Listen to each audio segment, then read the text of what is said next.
we just got a potential first look at what gameplay will actually be like in the DMZ. After seeing this, I'm telling you, it's going to be impossible to deny that this game mode is about to blow up. As big as Nazi Zombies or Warzone did when they were first released. I'm serious, like leave a dislike if I'm wrong after you see what I'm about to show you. Within the Modern Warfare 2 campaign, it's obvious that one of the missions just revealed a bunch of features that will be in their new and secretive extraction looter shooter mode, the DMZ. And one of them in particular would be a massive feat. It's like something out of an RPG like Red Dead or Horizon Zero Dawn, like nothing Call of Duty has ever done before. As always, I am Player2, YouTube's main source for daily news and leaks of the DMZ. On top of today's video, we just got a massive data mine leaking tons of in-game features on the DMZ that I'll be uploading videos on this whole week nonstop. Consider subscribing to stay up to date on any of the new DMZ info coming out. So it's pretty much standard now that Call of Duty campaigns tease features as well as the maps you will get to experience in the multiplayer modes, right? In the Modern Warfare 2 campaign, there was a lot of new features, but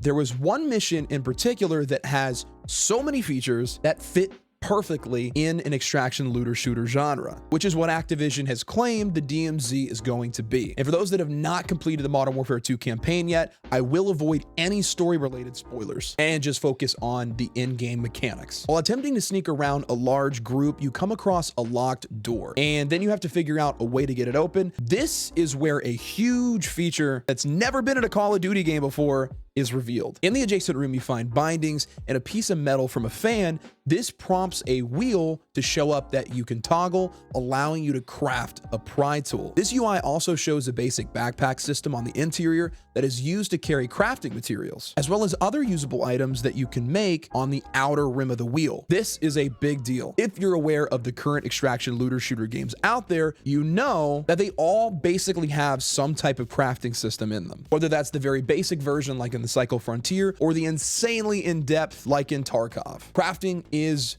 one of the core gameplay features in any game in this genre. It adds a whole layer of depth to progression. Most games rely solely on experience gain for how a player can progress. You level up, and that's what the main focus is. In this type of game, outside of XP, your progress is determined by all the items that you've gathered and that you've stored in your inventory. The more crafting material that you have, the more items you can make to give you an advantage in your next raid, therefore allowing you to survive longer and complete missions or kill other players.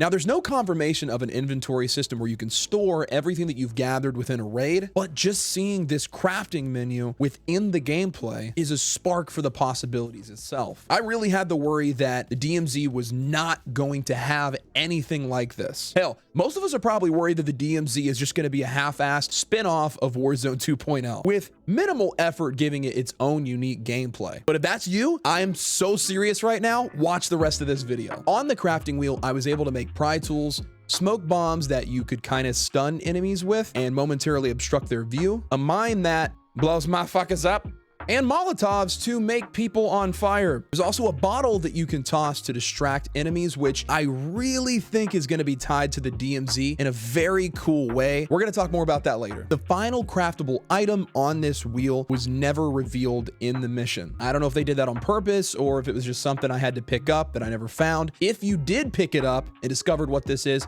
please let us know in the comments below so that we can discuss it together. The inner section of the backpack was dedicated for the crafting materials. Now, I was able to find all of these. We had bindings, metal, wax, chemicals, traps, explosives, bottles, and oil. Now, personally, I think there is going to be a lot more crafting materials found in the DMZ. I think the campaign was just a tease. Like Samantha, that would sit in front of you in Mr. Stevenson's third period history class, senior year, 2012, with the whale tongue coming right out the back of her True Religion jeans. There's no way she'll ever see this, right?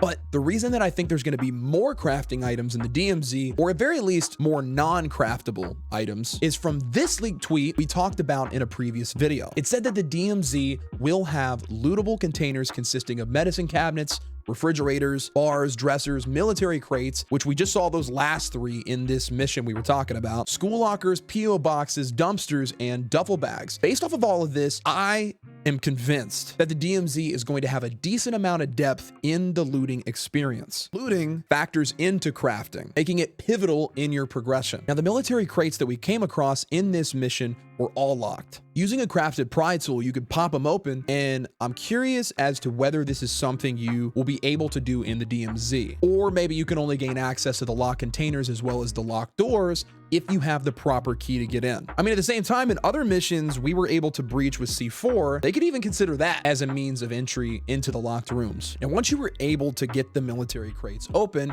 you could find explosives to use for crafting, as well as adrenaline and optics for your weapons. Now, because there was no backpack system outside of carrying crafting materials, the adrenaline was used upon picking it up, and the sights attached directly to whatever weapon you currently had equipped. In the DMZ, I am positive that your backpack will carry more than just crafting materials. So these items would have been able to be transferred over to your in-game inventory. And this in itself is another important feature confirmation. There will be attachments found in matches in the DMZ, which is awesome. It basically solidifies that unlocking new weapons will not be in this game mode, which if you've never played an extraction looter shooter game before may sound like a bad thing, but let me tell you why it's not. With this concept, how you obtain new and better weaponry is by building it. Now, we know there's going to be some type of marketplace, or they call it a bazaar, where you can buy what other players are selling or from other NPC sellers. I would assume that you can buy weapons here, but they're going to cost money that you're going to have to earn from completing in-game missions given to you by the factions, or money that you loot within a raid. The only other way to obtain better weaponry is by picking up guns from containers,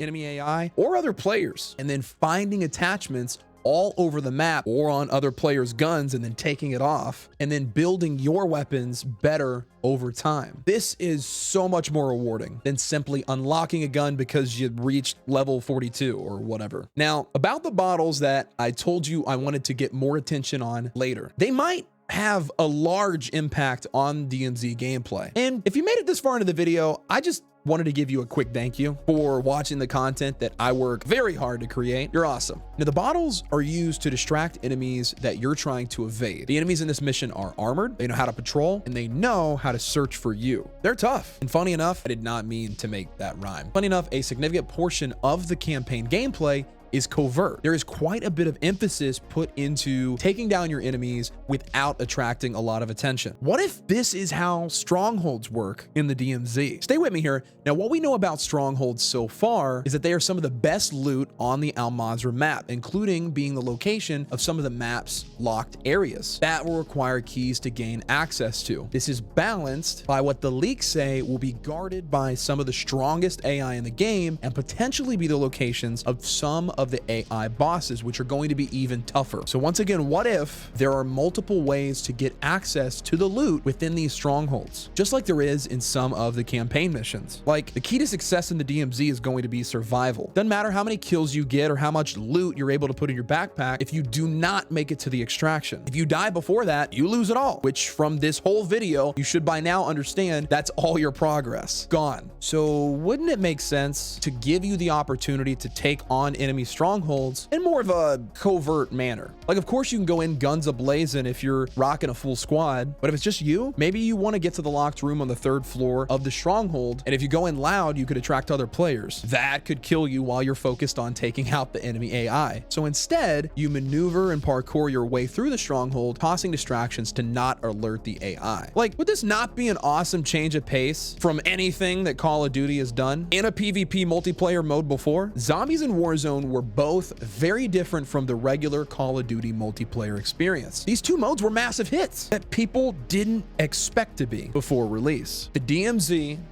will be the next game mode that has to be in every Call of Duty going forward, that over time develops into something even bigger and even better. But we still have a lot to learn about the DMZ before it releases on November 16th. And these new leaks just coming out, we just found out about another feature that this game mode is going to have in this video right here. Check it out.